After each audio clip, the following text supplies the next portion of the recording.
Hello everybody, this video we will talk about the logo changing.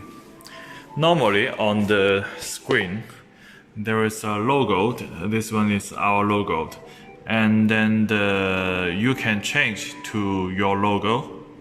And the other part is the mobile operation backend system.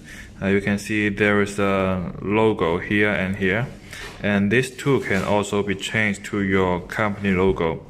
So from the reseller, what your customer see is only your company logo.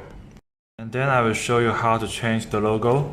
First you log in the PC backend system. This one is only you will have the account and password. You don't need to give to your customer.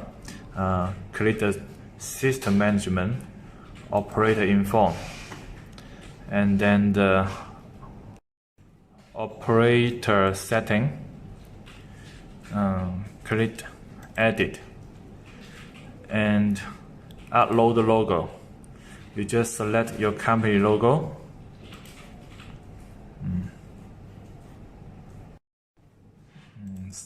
Select the picture and OK, and then this logo will go to the machine and the mobile phone backend server.